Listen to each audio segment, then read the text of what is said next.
네, 여러분 반갑습니다. 임진석 한국사 강사입니다. 2021년 12월 모의고사를 보셨어요. 벌써 2021년 12월 이제 다 끝나가고 있습니다. 자, 여러분들이 보신 모의고사는 2회 모의고사입니다. 2회 모의고사에 대해서 세 가지만 간단히 말씀드리고 해설 강의 진행해 보도록 할게요. 첫 번째, 여러분이 지금 보신 한국사 법원직 모의고사 문제는요, 딱 난이도가 이도 말고 덜도 말고, 무슨 얘기냐? 딱 이 정도입니다. 법원직 한국사 시험 범위 그 시험의 난이도는 딱 요 정도라고 참고해 주시면 되겠습니다. 그래서 여러분들의 실력을 요 난이도를 기준으로 판단을 해 주시고 4순환, 5순환 임해 주시면 되겠습니다. 그리고 두 번째, 문제 스타일은 여러 가지로 구성을 했습니다. 여러분들 푸신 문제 7번이나 10번 문제 같은 경우에는, 여러 주제들을 통합해서 만든 하나의 문제로 구성이 되어 있어요. 이런 것을 이제 통합형 문제다라고 이야기를 합니다. 이런 문제 스타일 또는, 경제, 사회, 문화 부분의 주제들도 이런저런 것들을 막 다루었습니다. 그리고 또 인물 관련된 주제, 이런 여러 가지 스타일이 있구나라는 사실을 염두하면서 수험에 임해주시라. 그리고 세 번째로 말씀드릴 거는요, 여러분들이 지금 25문제 한국사를 풀고 있어요. 요거는 시간은 15분을 기준으로 내가 목표를 설정해야겠다라고 생각을 해주시기 바랍니다. 지금은 안 되실 수 있어요. 하지만 염두를 하자 이거죠. 15분 동안에 25문제를 푸는 게 내 목표다. 이건 지금 안 되면 어떡합니까? 여러분이 하실 2022년부터 하실 4순환, 5순환 이 과정에서 이런 것들을 충분히 연습하실 수 있을 겁니다. 이렇게 세 가지를 말씀드렸어요. 자, 2021년 12월이 저물어가고 있죠. 코로나로 굉장히 뒤숭숭해졌어요. 다시 이게 대체 언제 끝날까 모르겠는데, 나도 막 뒤숭숭해지면 곤란하죠. 위기가 곧 기회다라는 말이 있어요. 이게 무슨 얘기냐면은 남들도 다 뒤숭숭할 때 여러분들이 똑같은 노력을 기울인다면 훨씬 더 좋은 결과를 얻을 확률이 높아진다. 위기가 곧 기회다라는 이 명제를 명심하시면서 해설 강의 지금부터 진행해 보도록 하겠습니다. 2022년 법원직 시험 준비하는 동행팀 여러분 반갑습니다. 이거 들으시는 분들은 모두 합격 하실 겁니다. 왜냐면 우리는 위기를 기회로 잡는 사람들이기 때문이죠. 12월 26일에 시행된 2회 동행 모의고사 한국사 해설 강의입니다. 25문제 중에서 문제를 선별하여 해설을 진행하도록 하겠습니다.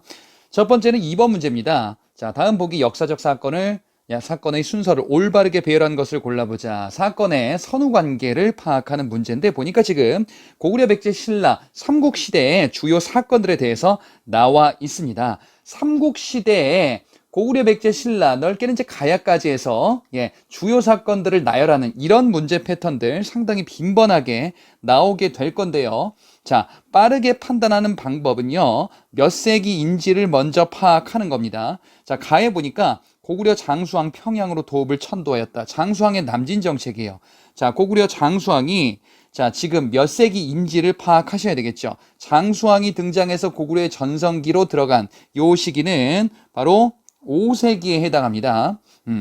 자, 나에 보면요. 신라 진흥왕이 대가야를 정복하였다라고 되어 있습니다. 일단 진흥왕까지 딱 보는 거예요. 신라 진흥왕. 신라의 전성기를 열었었던, 그 왕이죠. 이 당시는 신라 6세기예요. 다에 보니까 신라 지증왕은 이사부를 파견하여 우산국을 정벌하였다라고 되어 있습니다. 지증왕이에요. 지증왕의 업적에 대해서 나와 있죠. 지증왕이 등장하는 시기, 요것도 6세기예요. 자, 그러면 요렇게 되면은 요 두 개의 선후관계 파악해야 돼요. 라까지 보겠습니다. 백제 성왕이 국호를 남부여로 계칭하였다. 백제 성왕은 도읍을 기존의 웅진에서 사비로 천도하고 국호도 남부여로 계칭했었던 이런 여러 가지 정책들을 취했었는데 성왕이네? 자, 백제 성왕이 등장한 시기도 6세기예요. 자, 그러면 어떻게 가는 거냐면요. 일단 가가 첫 번째인 거는 파악할 수 있죠. 나다라. 요 세 가지가 6세기예요. 그러면은 요 6세기의 선후관계를 배치를 해야 되는데 나와 다를 보니까 둘 다 지금 신라예요. 자, 신라 6세기 때 왕은 우리가 어떻게 봤었냐면요. 지, 법, 진 이렇게 봤었어요. 지증왕, 법흥왕, 그리고 진흥왕 이렇게 순서로 살펴봤었죠. 그러면 지증왕이 다에 있고 진흥왕이 지금 나에 있어요. 그럼 요 두 가지의 선후 관계를 파악할 수 있겠네. 뭐가 먼저요? 지증왕이 먼저죠. 그런데 라가 있어요. 또 백제 성왕 있죠. 자, 그러면 여기서는 어떻게 되는 거냐면요. 당시 등장했었던 왕, 어느 국가에 어느 왕이 있다라고 했을 때 다른 국가에는 어느 시기냐라는 매칭되는 이 파트너 왕들을 찾아야 돼요. 성왕의 백제인데, 자, 백제의 성왕이 신라 왕과 매칭되는, 어디에 있냐? 바로 진흥왕과 매칭이 되죠. 성왕과 진흥왕, 이 두 왕이 연합을 해서 고구려의 한강 유역을 뺏었는데, 이 뺏은 이후에 진흥왕의 배신으로 성왕이 한강 유역 하류를 상실하게 되고, 그리고 이제 성왕이 진흥왕을 응징하러 갔다가 관산성 전투에서 패하고 만다라는 사실. 따라서 나와 라 두 가지가 다보다는 뒤에 있겠네요. 그러면 일단 이렇게 가죠. 그죠? 예. 자, 그런데 지금 나와 라를 어떻게 선후 관계로 배치를 해야 되냐라는 거죠. 자, 성왕이 진흥왕과 연합을 했어요. 그래서 신라와 백제 연합군이 한강 유역을 차지하죠.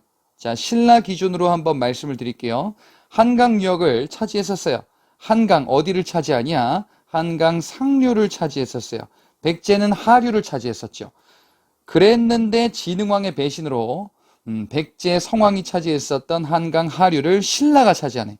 그러면 신라는 한강 하류를 차지한 거예요. 자, 그러자 성왕이 어떻게 했어요? 응징하러 왔다가 죽죠. 관산성 전투에서 패배하네. 그치? 그리고 나서 성왕은 어디를 정벌하냐? 대가야 지역을 정벌해요. 대가야가 성왕 편에 섰다가 결국엔 패하게 되네. 그리고 진흥왕이 대가야를 응징하러 가죠. 그리고 나서 기세를 보라. 어디로 가냐? 함경도 함흥지방까지 북상한다. 요 사실은 단양적성비, 그리고 북한산 순수비, 창령비, 황초령비와 마운령비, 진흥왕 시기 때 만들어진 비석들, 이런 것들을 통해서 이 순서를 파악할 수 있다라는 거예요. 자, 그러면 대가야, 성왕, 지금 성왕이 죽은 이후다라고 볼 수 있어요. 왜냐하면 진흥왕이 대가야를 정복했었던 게 요거잖아요. 요게 나잖아요. 그죠? 그러면 진흥왕이 대가야를 정복했을 때는 성왕이 죽은 이후예요. 그러면은 백제 성왕은 요 어디쯤에 있겠지? 자, 그러면 지금 순서를 요게 3번, 요게 4번 요렇게 갈 수 있겠죠. 그래서 2번을 자, 이런 식으로 배치를 할 수가 있겠다. 여기서 핵심은 나와 라 요 두 가지의 선후 관계를 파악하실 수 있어야 되겠습니다. 다음 문제 보겠습니다. 3번 문제예요. 다음에 일본과 체결한 국권 피탈 조약. 자, 이것에 대한 설명으로 옳지 않은 것을 골라보겠습니다. 일본과 체결한 국권 피탈 조약이다라고 하면은 러일 전쟁 발발 이후에 등장했었던 여러 조약들이에요. 그 여러 조약들이 한일 의정서, 그리고 1차 한일협약, 그리고 을사조약인 2차 한일협약, 그리고 한일 신협약, 기후각서, 그리고 한일 병합조약, 이렇게 순서대로 가는 거 기억하실 겁니다. 자, 근데 여기서는요, 사료를 통해서 확인하셔야 돼요. 가보겠습니다. 한국 고등관리 인면은 통감의 동의로서 이를 시행해야 된다. 통감이 나왔어요. 와, 그러면은 통감부 설치 을사조약인가요? 자, 여러분이 배웠었던 을사조약은 두 가지 특징을 하고 있어요. 특징으로 구성되어 있어요. 통감부를 설치한다라는 것. 그 다음에 또 하나는 외교권을 통감이 행한다. 그래서 외교권이 일본에게 빼앗기게 되죠. 그런데 여기서는요, 지금 통감부 설치가 아니네. 그럼 외교권이에요? 외교권도 아니에요. 한국 고등관리 임명이라는, 자, 관리 임명이라는 인사권에 관해서 규정이 되어 있죠. 따라서 이는 바로 행정권이에요. 통감이 행정권을 행사한다. 그럼 이건 뭐야? 외교권을 행사한다라는 내용이 아니잖아요. 그 다음에 통감부를 설치한다는 것도 아니죠. 그러니까 을사조약 이게 아니다라는 거예요. 그러면 행정권을 빼앗겼다. 이걸 다른 말로 뭐야? 차관정치다라고 하죠. 그래서 이게 뭐다는 얘기예요? 한일 신협약이다 라는 거예요. 나와보겠습니다. 대한제국정부는 대1군제국정부 확신해서 시정개성에 관한 충고를 받아들인다라고 되어 있습니다. 충고 정치예요. 예, 충고를 받아들이네. 예, 충고권이 명시됐었고 그 다음에 또 하나 일본이 전략상 필요한 지점을 마음대로 사용할 수 있다. 이는 군사 요충지 사용권이에요. 자, 그래서 나는요 바로 한일의정서라고 볼 수 있겠네요. 충고권과 그 다음에 군용지 사용권이라고 규정이 되어 있는 그 국권피탈조약. 다해 보니까요. 대한제국정부가 어떻게 일본인 한 명을 재정 고문으로 삼는데 고문이 나왔어요. 예. 그러면 고문을 파견해서 이 고문이 대한제국의 내정을 간섭하게 되겠죠. 이는 1차 한일협약에서 고문 정치, 예. 재정고문 메가타와 외교고문 스티븐스 이런 거 있었죠.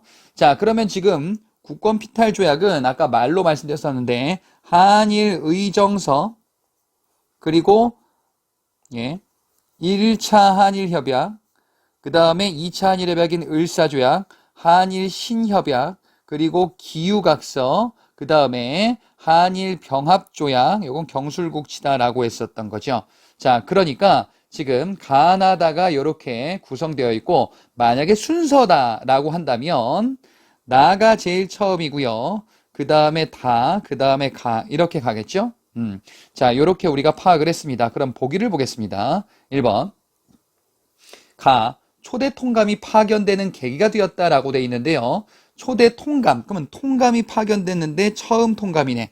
그죠? 그럼 통감부가 설치됐으니까 파견되겠죠. 그리고 이 초대 통감은 이토 히로부입니다. 라고 알려져 있죠. 자, 그러면은 1번 한일 신협약이 아니라 을사조약에 해당하는 내용이네요.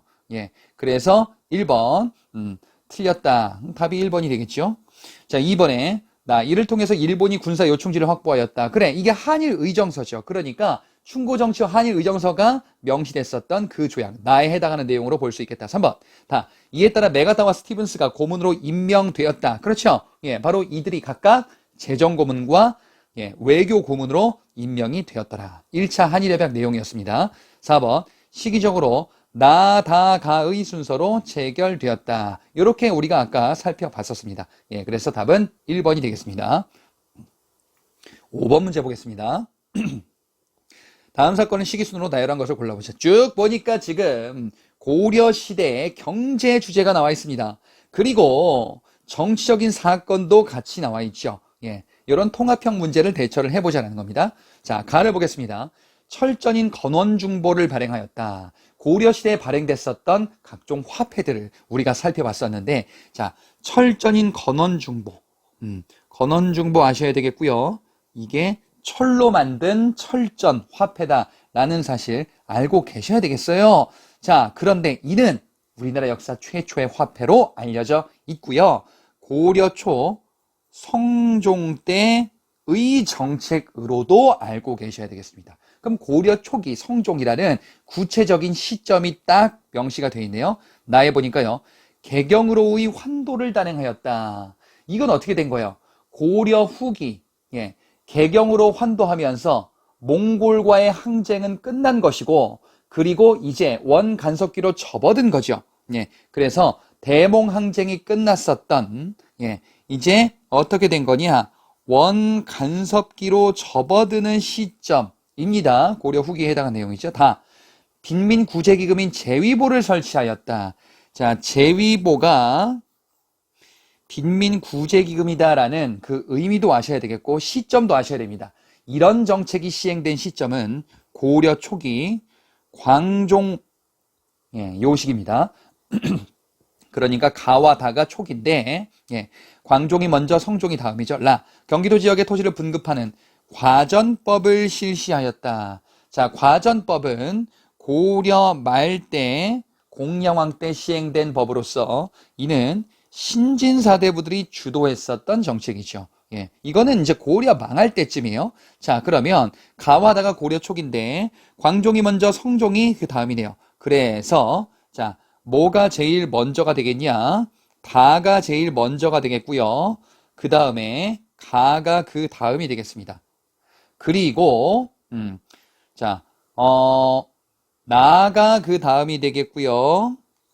라가 마지막. 요렇게 예, 보기를 나열할 수가 있겠습니다. 자, 다음 문제 6번으로 넘어가 보겠습니다. 다음 주장을 펼친 인물에 대한 설명으로 옳은 것을 골라보자. 이렇게 돼 있어요. 자, 지금 인물에 대해서 물어보고 있습니다. 우리나라 안에는 구슬 캐는 집이 없고 보배가 없대요. 무슨 경제 문제를 얘기하는 것 같아요. 형편도 그렇대. 자, 사료를 잘 분석하셔야죠. 그러니까 우리나라는 지금 뭔가 경제 발전이 제대로 이뤄지고 있지 않다라는 이런 현실을 얘기하고 있어요. 뭐 그런가 보다 하고 넘어가시면 돼요. 그런데 이것은 물건을 이용하는 방법을 모르기 때문이래요. 그래? 어떡할지 모르고 생산할 줄도 모른대요. 핵심적인 내용이 마지막 쪽에 있습니다. 대저재물은 우물과 같다라고 되어 있습니다. 예, 재물을 우물물에 빗대서 이야기를 하고 있어요. 퍼쓸수록 자꾸 차고 이용하지 않으면 말라버린다라고 되어 있습니다. 그래서 어떻게 해야 된대? 예, 써야 된다라는 거죠. 그러므로 비단옷을 입지 않아 나라 안에 비단 짜는 사람이 없다. 그러면 재물을 써야 된다. 그래야 우물물이 말라버리지 않는다. 써야 된다. 소비를 강조하고 있습니다. 예. 소비를 강조하는, 그래서 우리 경제 발전이 중요하다라는 것을 강조한 실학자 중에 박제가죠. 박제가는요, 재물을 우물에 빗대서 소비를 강조했었던, 소비 촉진을 강조했었던 대표적인 실학자, 이 사람이 박제가고요. 박제가의 대표 저서로서 북학의, 이게 북학의 내용이에요. 북학의라는 저서, 그리고 박제가는 소비 촉진뿐 아니라 청과의 무역에도 우리가 적극 참여해야 된다라는 이런 진보적인 견해를 제시하기도 했었던 조선 후기의 실학자 박제가죠. 중상학파로 알려져 있는 그 실학자 박제가입니다. 자, 이 박제가에 대해서 인물을 물어본 건데 이 박제가는요, 출신이 서얼 출신인 거 기억하시죠? 조선 후기의 대표적인 서얼 출신 학자다라고 하면요. 자, 박제가, 이덕무, 유득공, 요 세 명을 기억하셔야 됩니다. 자, 그러면 보기를 보겠습니다. 1번. 토지 분배론으로서 여전론을 제시하였다. 토지 분배론, 여전론, 그리고 정전제. 뭐예요? 정약용이죠? 그 다음에 2번. 서얼 출신으로서 규장각 검서관에 등용되었다. 서얼 출신이고요. 정조 때 만든 규장각의 검서관으로 등용된 사람 누가 있다 그랬어요? 3명 기억하시라 그랬죠? 예, 박제가, 그 다음에 이덕무, 유득공, 이런 사람들 3명을 기억하시고요. 다 조선 후기 정조 때 인물들입니다. 3번. 성인 남자에게 2결의 토지 분배를 주장하였다. 예, 성인 남자에게 토지 분배를 주장한 거야. 예, 그래서 이렇게 어떻게 하는 거야? 균등하게 분배하는 거죠. 균전론이에요. 그런데 이 균전론은 두 가지가 있어요. 신분, 차등이 있냐 없냐로 구분할 수 있어요. 우리가 일반적으로 보통 균전론 얘기하는 학자는, 많이 얘기하는 학자는 중농학파 실학자 중에서 누가 있냐면요, 유형원이 있어요. 유형원의 균전론은요, 바로 신분차등을 전제로 하죠. 반면에 신분차등을 없다, 신분차등 없이 얘기하는 건 중상학파에 있어요. 이 사람이 누구예요? 홍대용이에요. 예. 그래서 이렇게 구분을 하셔야 되겠다. 그러면 3번은 지금 누구 얘기하는 거예요? 신분간 차등 얘기가 없죠. 그치? 성인 남자라고 그냥 퉁치고 있잖아. 그러니까 누구예요? 홍대용입니다. 4번. 한문소설 양반전, 허생전 등을 저술하였다. 그래서 어떻게 한 거예요? 양반, 당시 지배층 양반을 풍자했었던 이 소설을 통해서 바로 박지원입니다.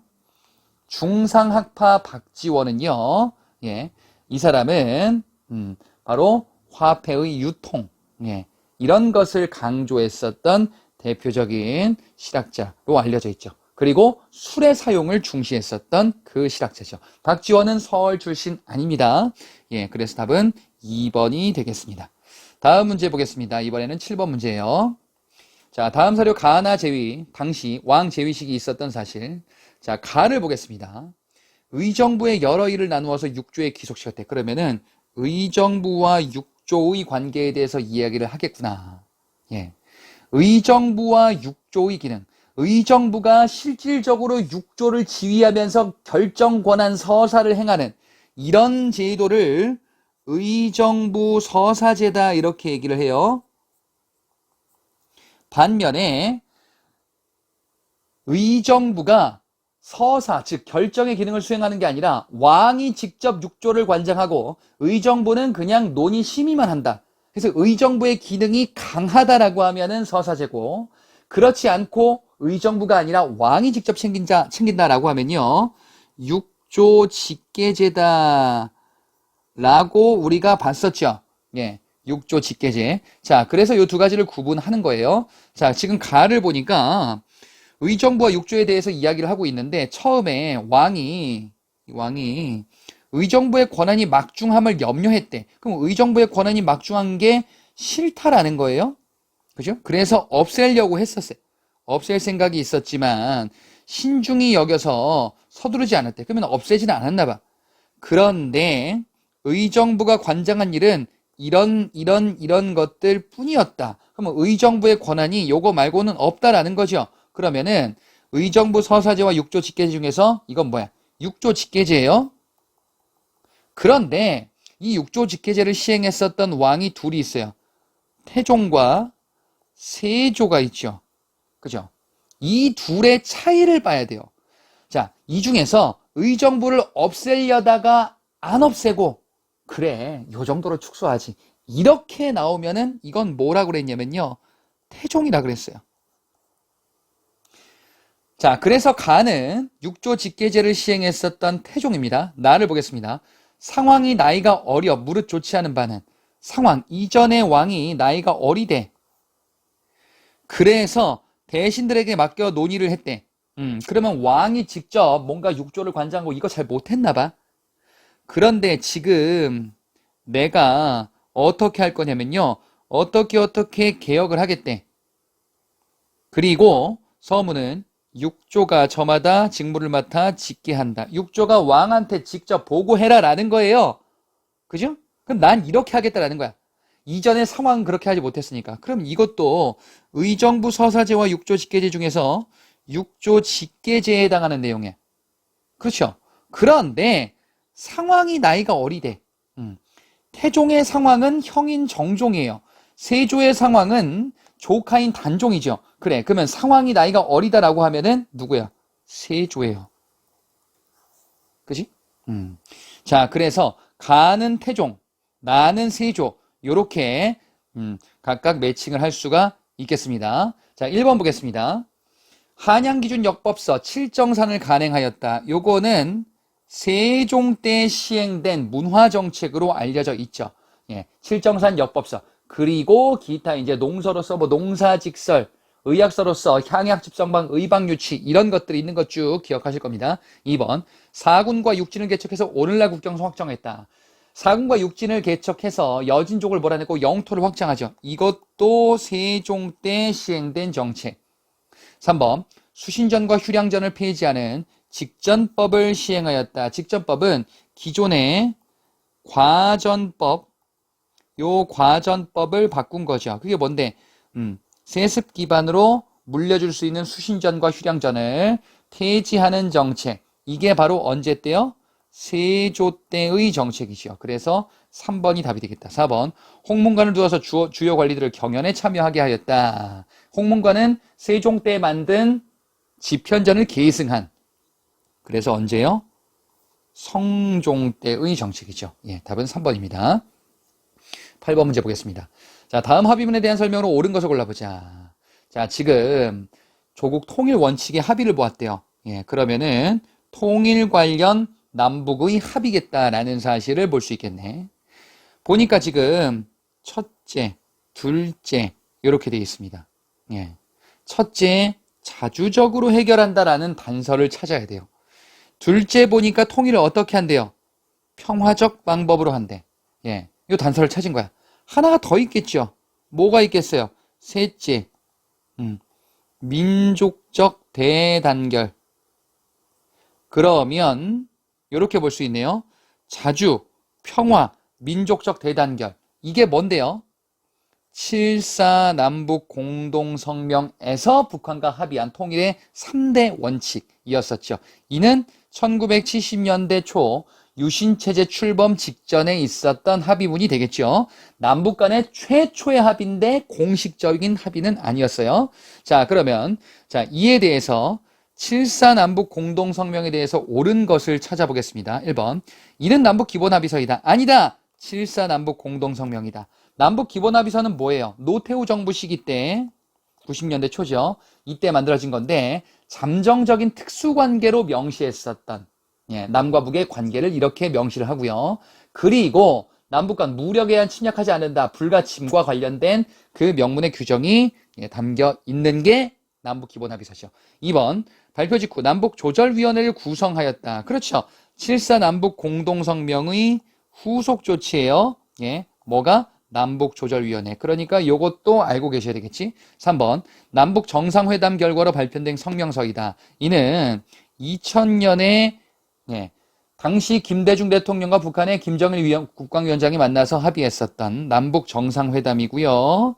이게 바로 뭐다? 6.15 남북 공동선언에 해당하죠.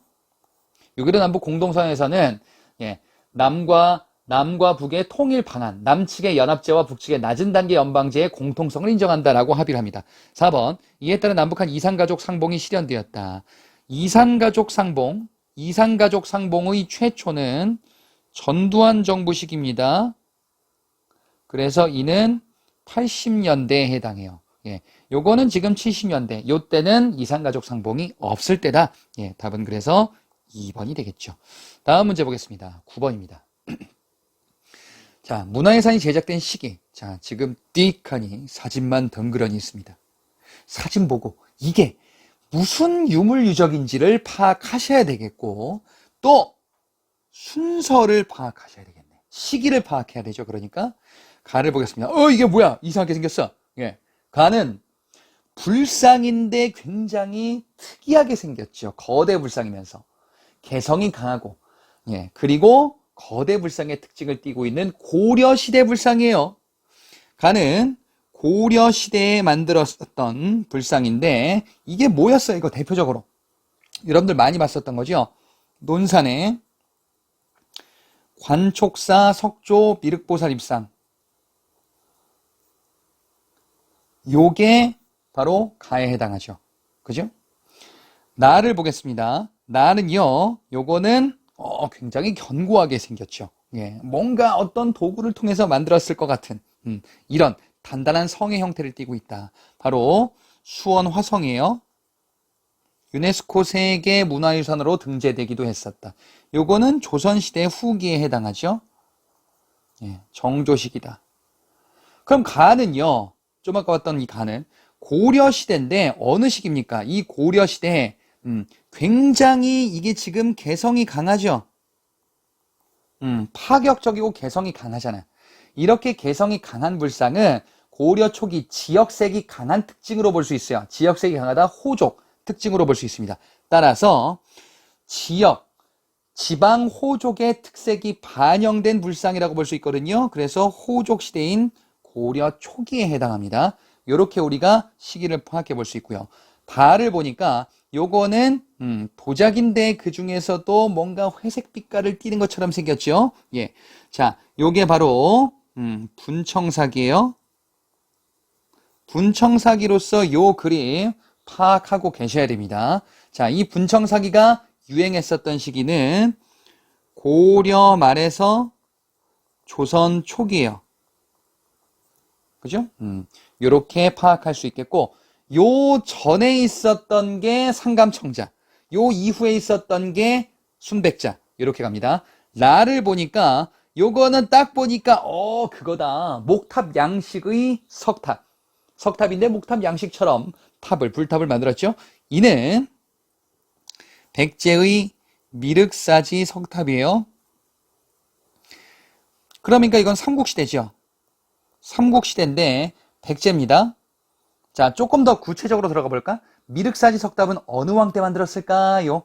이거 어디 있는데? 익산에 있죠. 예, 백제의 도읍지를 사비해서 익산으로 천도하고자 했었던 백제, 바로 어느 왕이에요? 무왕. 이것까지 알고 계셔야 돼요. 물론 이 문제는 이것까지 몰라도 풀 수 있어요. 라가 삼국시대니까 가장 먼저고요. 그 다음에 가가 고려 초기니까 다음, 다가 고려 말 조선 초기니까 세 번째, 그 다음에 마지막에 나, 조선 후기 정조 때 이렇게 간다. 시대를 나열할 수가 있겠습니다. 사진 보고 연습을 많이 하셔야 돼요. 11번 문제 보겠습니다. 다음 글의 미추신 부분과 맥락을 같이 하는 역사 탐구 활동으로 적절하지 않은 것을 골라보자. 자, 그 밑줄이 뭔가 보니까 고려의 옛 땅을 회복하고 부여의 습속을 가지고 있대.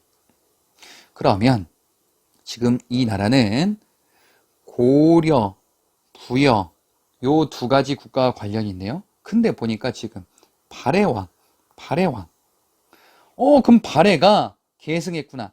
여기서 고려는 우리가 알고 있는 고려가 아니고 고구려를 지칭하는 단어였었죠. 그래서 발해가 고구려를 계승했구나. 고구려는 부여에서 유래된 국가니까. 그래서 발해가 고구려를 계승했다라는 것이고요. 그리고 참고로 이 사료는 자, 발해가 일본에 보낸 국서예요. 발해가 일본에 보낸 국서 두 가지가 있죠. 무왕 시기와 문왕 시기가 있습니다. 무왕 시기 때의 국서가 바로 지금 요 사료예요. 예. 무왕은 옛 땅을 회복했다. 여러 지역을 막 침략하고 이제 막 영토를 늘렸었던 무력정벌 왕이잖아, 무왕. 문왕은 고려국왕이라는 표현이 등장해요. 본인을 고려국왕. 이 사람은 이름이 대흠무죠. 이렇게 나오면은 문왕이에요. 예. 이 두 왕을 일본이 보낸 국서를 가지고서 물어볼 수도 있다라는 거야. 근데 여기선 그걸 물어본 게 아니고 만약에 왕을 물어본다라고 하면은 무왕의 업적을 골라야 돼요. 그죠? 근데 여기선 그거 물어본 게 아니라 지금 발해가 고구려를 계승한 그 내용이 무엇이 있냐 아닌 것을 골라라라는 발해가 고구려를 계승한 그 내용을 물어보는 거야. 그럼 보기를 보겠습니다. 1번 발해 정해공주묘의 천장에 대해서 알아본다. 자, 정해공주묘가 있고요. 정효공주묘가 있죠. 정효공주묘는 당나라 방식의 벽돌 무덤이죠. 그 다음에 정해공주묘가 고구려 방식의 굴식 돌방 무덤이다 라는 사실 기억하고 계실 겁니다. 그 다음에 2번에 발해유적에서 발견되는 온돌 구조에 대해서 조사한다. 이것도 고구려 온돌의 구조와 유사하게 생겼다. 그래서 이것도 고구려 계승입니다. 3번 발해 이원적인 주민 구성에 대해 살펴본다. 이원적인데 두 개로 나눠져 있다는 거죠. 발해의 주민 구성은 지배층인 고구려인과 그 다음에 피지배층인 말갈족 이들로 구성되어 있죠. 이들이 소수 지배층, 이들이 다수 피지배층이다. 그러면 지배층 고구려인, 고구려 계승이다. 이렇게 볼 수 있다라는 거예요. 4번 발해의 도읍지 상경성의 구조와 주적대로를 살펴한다. 상경성의 구조와 주적대로. 이거 어떻게 생겼어요? 내성과 외성이 이렇게 있죠. 그 다음에 요걸 잇는 주적대로가 있지. 이는 당시 중국 당나라 장안성의 구조와 유사하죠. 요것과 유사하단 말이에요. 그러면 요거는 고구려 계승 측면이 아니고 당나라의 영향을 받은 측면이다라고 볼 수 있습니다.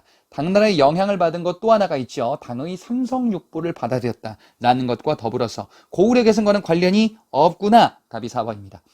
자, 12번 보겠습니다.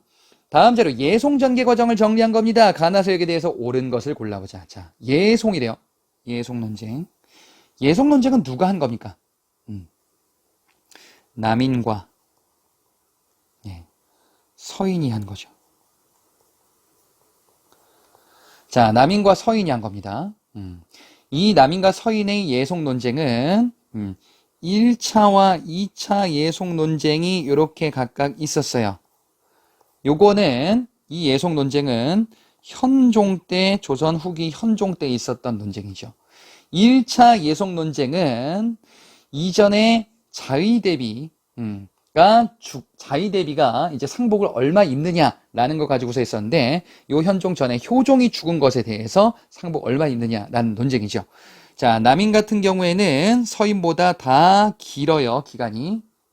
1차에서는 남인은 3년, 서인은 1년을 주장했었고, 그 다음에 2차 예속 논쟁에서는 남인은 1년, 여기서는 효종 B가 죽은 거죠. 서인은 어떻게 했었어요? 9개월 쌍을 주장했었다라고 봤었죠. 자, 그러면 가나 세력이래. 그러면은 남인 아니면 서인이겠지. 가에 보니까요, 이의 항맥을 계승한 이들이다. 이의 항맥을 계승했대요. 그래? 그러면 자, 이의 항맥을 계승한 이들이다. 그러면은 서인이죠. 그죠? 예. 남인은 이황의 지금 이황 측면을 이황의 사상을 계승한 이런 당파들이다라고 볼 수 있습니다. 자, 그런데 이의 항맥을 계승한 이들은 숙종 말년에 연인군을 지지하며 세력을 확대를 꾀하였다. 서인이 이후에 환국 과정에서 분화되죠. 어떻게? 노론과 소론으로 분화됩니다. 그죠? 이렇게 볼 수 있겠다. 문제에서 요거를 조금 빼셔야 되겠다. 그죠? 예송은 이렇게 된다라고 참고로 알아두시고, 노론과 소론으로 분화되는데 이의 항맥을 계승했다라고 하면 일단 서인이에요. 서인은 누가 있냐? 이와 성혼 요 파들이 있는데, 노론과 소론으로 요렇게 분화되게 된다라는 사실 알고 계실 겁니다. 요게 언제냐? 숙종 때 경신환국을 계기로 요렇게 분화되겠죠. 그 중에서 연인군을 지지하며 세력 확대를 꾀하였다라고 되어 있습니다. 자, 연인군을 지지한다. 연인군이라는 새로운 대안을 지지했었던 이들. 이들이 누구냐? 바로 노론이에요. 자, 나를 보니까 성혼의 항맥을 계승했대요. 성혼의 항맥을 계승한 걸로 갈라진 이들이 바로 소론이에요. 그리고 이들은요, 경신왕국 당시에 남인 처벌에 대해서 관대하다. 강경파, 처벌에서 강경한 이들이 노론이고요. 그 다음에 남인 처벌에 대해서 온건한 이들이 소론이에요. 그리고 이들은 당시 숙종 말년 때 세자를 지지했었죠. 이 세자가 이후에 경종이 되잖아요. 그죠? 그래서 경종시대 때는 경종, 국왕지지파, 그 다음에 연인군은 당시 세지였었죠. 요런 지지파로 갈라지게 된다. 그러면 가가 노론, 나가 소론, 요렇게 가셔야 되겠죠? 자, 다음 보기를 보겠습니다. 그러면은 1번 보니까 가는 인조반정 계기로 몰락하였다라고 되어 있습니다. 인조반정을 계기로 몰락한 이들이다라고 하면요. 자, 이들은 서인이죠. 서인이 아니고요. 죄송합니다. 인조반정을 계기로 정권을 잡은 이들이 서인이고요. 몰락한 이들이다라고 하면은 북인이죠. 광해군 북인 정권을 이제 쳤었던 이들이 서인이니까. 2번 나는 경종 때 발생한 신임사화를 주도하였다라고 되어 있어요. 경종 때 발생한 신임사화는요, 소론이 노론을 친 사건이에요. 경종 때. 왕의 지지를 등에 업은 소론이 연인군을 지지했었던 노론을 친 사건이 바로 신임사화였었죠. 그죠? 그래서 2번이 정답이죠. 3번 가와 나는 예속 논쟁에서 각각 신권과 왕권 강화를 꾀하였다. 신권 강화를 꾀했었던 이들, 이들이 서인이고요. 왕권 강화를 꾀했었던 이들이 남인, 요렇게 되겠죠? 그죠? 자, 그래서 가나 해당하지 않고요. 4번 가와나 갈등에 의해서 사화가 발생했다. 사화는 훈구와 사림의 갈등이잖아요. 이거는 붕당 정치 이전에 해당하죠. 훈구와 사림인데 훈구가 사림을 친 사건이 바로 사화였었고, 이후에 사림이 집권해서 동인과 서인으로 갈라지죠. 그죠? 동인은 북인과 남인으로 갈라지게 되죠. 예, 광해군 때 북인이 아웃되고 광해군 이후에 인조반정으로 아웃되고 이제 서인과 남인의 연합정권으로 가다가 이제 예송논쟁 그리고 환국을 거치면서 남인이 몰락하게 되더라. 예, 답은 2번이 되겠습니다. 자, 17번 문제 보겠습니다. 다음 조약 체결 배경으로 옳은 것을 골라보자. 자, 이 사료가 나왔습니다. 조약이에요, 조약. 사료를 보고서 이 조약이 무엇인지를 파악하셔야 되겠죠. 그 다음에 배경, 이 조약이 왜 체결되었는가, 그 전에 있었던 일이 무엇인가, 이렇게 파악하셔야 되겠습니다. 자, 밑에 보니까 지금 조선, 미국, 그럼 뭔가 감이 온다 이거예요. 예, 조선과 미국 간에 체결된 조약이고요. 내용은 확인사살 하시면 돼. 관세 지불이다. 그 다음에 14조에 보니까 다른 나라에 허가할 특혜를 다른 나라에 허가할 경우에는 미국 관민에게도 무조건 균점된다. 그러니까 미국도 다른 나라에게 정되는 특혜를 부여받을 수 있다. 이게 뭐야? 최혜국 대우예요. 최혜국 대우와 관세가 명시됐었던 바로 뭐예요? 조미수호 통상조약이죠. 1880년대 초에 체결됐었던 조미수호 통상조약. 자, 이 조미수호 통상조약의 배경이다. 그럼 왜 체결되었냐라는 거죠. 미국과 수교해야 된다라는 주장이 있었네. 그게 바로 뭐예요? 황준센의 요거죠. 조선책략. 황준센의 조선책략에서 주장하는 바가 미국과 수교를 맺어야 된다. 예. 미국과 수교를 맺어야 되는 이유가 러시아를 견제하기 위함이다. 그 사료 내용에서 보셨을 거예요. 예. 그래서 요게 체결됐다라는 거죠. 이걸 찾아보시면 되겠습니다. 3번에 있죠. 김홍집이 조선책략을 유포했다. 황준센이 썼었던 조선책략을 2차 수신서로 썼던 김홍집이 유포하게 되죠. 그래서 이에 대해서 찬성과 반대로 나뉘는데 그 반대가 위정척사. 미국과 수교는 안 된다라는 운동이고요. 정부는 개화 정책에 따라서 조약 체결을 추진하고 이를 시행하게 되더라. 예, 이렇게 살펴볼 수 있겠네요. 다음 보겠습니다. 19번이에요. 가와 나 시기 사이의 사실로 옳지 않은 것을 골라보겠습니다. 이것도 마찬가지로 사료를 보고 시점을 파악해야 됩니다. 가를 보니까 왕이 지금 뭔가 좀 통곡하고 있어요. 뭔가 지금 기분이 안 좋은가 봐. 이자겸의 18자가 왕이 된다. 이자겸 18자가 왕이 된대요. 그래서 이자겸 이씨가 왕이 된다. 예, 이자겸이 왕이 되려고 하네요. 그래서 지금 이러한 내용들이 등장하고 이자겸이 왕을 죽이려는 시도를 했었구나. 그래, 이게 뭐야? 이자겸의 난이죠? 이건 고려 중기. 이 왕은 누구겠어요? 고려 중기의 왕이죠? 예, 누구야? 인종이죠. 나를 보겠습니다. 몽골병이 이르자 윤후가 처인성에서, 그러면 몽골이 침략했네요. 윤후가 처인성에서 활약하네요. 김윤후죠. 처인성 전투죠. 그지? 그래서 뭐야? 살리타를 사살하잖아. 그치? 요 얘기는 대몽항쟁 시기 때 있었던 일들.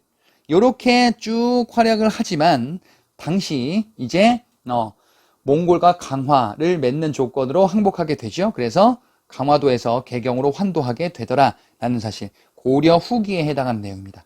자, 그러면 보기를 보겠습니다. 1번에 교정도감이 설치되었다. 지금 여기다 한번 써놓고 보죠. 가가 고려 중기 인종 때입니다. 그 다음에 나가 대몽항쟁 시기예요. 1번에 보니까 교정도감이 설치되었다. 요거는 최충원, 최씨 무신정권 시기 때 해당하죠. 근데 대몽항쟁 시기는 무신정권 중에서 최충원의 아들 최우 시기부터 이렇게 시작이 되죠. 그러니까 교정도감, 최충원이 설치했었던 교정도감이라는 정치기구는 요 전에 있네요. 그치? 가나 사이에 들어간다. 2번, 서경파가 대화궁을 축조하였다. 서경파, 대화궁을 축조했대요. 예, 서경의 대화궁을 축조해서 천도를 하려고 했었구나. 이는 묘청의 서경천도 운동이죠. 예, 이것도 인종 때인데, 근데 인종 때 이자겸의 난 이후에 묘청의 서경천도 운동 이렇게 이어지죠. 그러니까 가나 사이에 들어간다라고 볼 수 있습니다. 3번 강동성에서 거란 세력을 격파하였다라고 되어 있습니다. 강동성에서 거란을 격파했대요. 강동성 전투인데 이는 몽골과 연합에 의해서 우리가 거란을 격파했구나. 이렇게 해서 몽골과 연합을 했다가 몽골이 무리한 요구를 쭉 하다가 결국에는 침략하게 되네. 그러니까 요 이후 시기, 나 이전 시기에 해당하죠. 요렇게 몽골과 접촉했다가 이제 이들이 침략하는구나 라고 볼 수 있죠. 그래서 3번도 가나 사이에 들어갑니다. 4번 여진을 축출하고 동북 구성을 쌓았다. 동북 구성을 축조했대요. 여진. 예. 그래서 여진을 정벌했구나. 여진을 정벌했었던 부대가 별무반이에요. 별무반을 설치했었던 거는 윤관의 건의에 의해서죠. 요거는 고려 중기 숙종 시기 때고요. 요걸 바탕으로 동북 구성을 쌓고 여진을 정벌했었던 거는 고려 중기 예종 때입니다. 자, 이 왕들은 인종 전에 있었던 일들이에요. 이자겸이 집권하던 시기 때는요. 여진이 세운 금나라에 사대하는 이런 군신관계 체결 요구를 수락하게 되잖아요. 그래서 이런 사실들 이후에 해당합니다. 따라서 4번은 가 이전에 해당하게 됩니다. 다음 문제. 다음 문제 22번입니다. 다음 조직에 대한 설명으로 옳은 것을 골라보자. 자, 가입하기를 원하는 자는 반드시 규약문을 보여준다. 사료를 보고 판단하겠습니다. 가입이란 단서가 있어요. 규약문이란 단서가 있어요. 그래. 규약문을 보여주고서 요거 가입할까? 그래. 그러면은 이 규약을 지켜야 되겠죠. 그리고 쭉 보니까 약정이라는 단서가 있습니다. 예. 약정은 이 조직의 간부예요. 바로 향약이죠. 자, 이 향약은 지금 단서들이 나왔어요. 향약의 간부 약정. 그 다음에 가입해서 규약문을 지키도록 하는 거야. 이는 조선 향촌자치 규약으로서 기능하는 게 향약이죠. 그죠? 이렇게 볼 수 있겠네. 따라서 이 조직이 향약이고요. 이 향약은 살인들이 주도해서 만들었었고 최초의 향약은 여시향약으로 알려져 있죠. 예. 그런데 이후에 이황과 이가 이 향약을 전국에 널리 보급하게 되죠. 이황의 예안향약, 이의 서원향약과 해주향약, 예, 요렇게 대표적인 향약들 기억하시면 되겠고, 이 향약을 만들었었던 이유 중에 하나가 바로 이제 유교 윤리를 백성들에게 널리 보급하겠다. 그렇게 해서 이제 이 규약을 지키도록 하겠다. 향촌서의 질서를 이렇게 만들겠다라는 거죠. 자, 향약에 대해서 옳은 것을 골라보시면 되겠습니다. 1번, 상두꾼이 조직에서 유래하였다. 경제사회편 주제들은 이런 주요 개념들을 잘 구분하셔야 돼요. 1번의 상두꾼은 뭐가 변한 거냐면요. 향도 조직이 변한 거예요.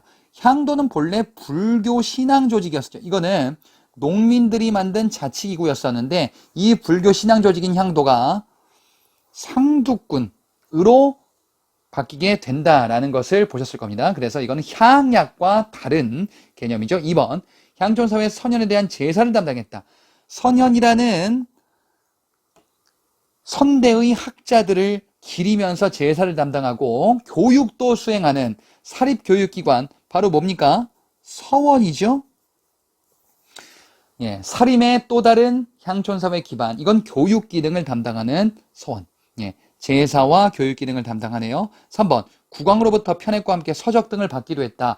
예, 이런 서원을 사액서원이다라고 이야기를 하죠.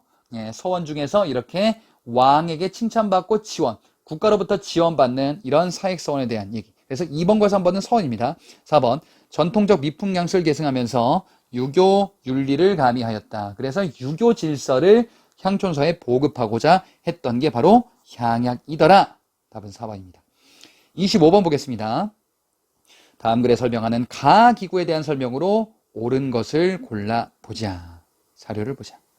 가는 16세기 중종 초에 삼포회란을 계기로 여진족과 왜구에 대비하기 위해서 설치됐대요. 그럼 중종 때 삼포회란을 계기로 처음 만들어졌는데 여진족과 왜구에 대비하기 위함이래. 그러니까 이들이 침략했을 때 어떻게 하면 좋지? 모여서 회의를 했었네. 그게 바로 자, 처음에 임시기구로 만들었었어요. 그랬다가 국방문제예요. 예, 임시기구로 국방문제를 다루기 위해서 설치했었던 임시회의기구입니다.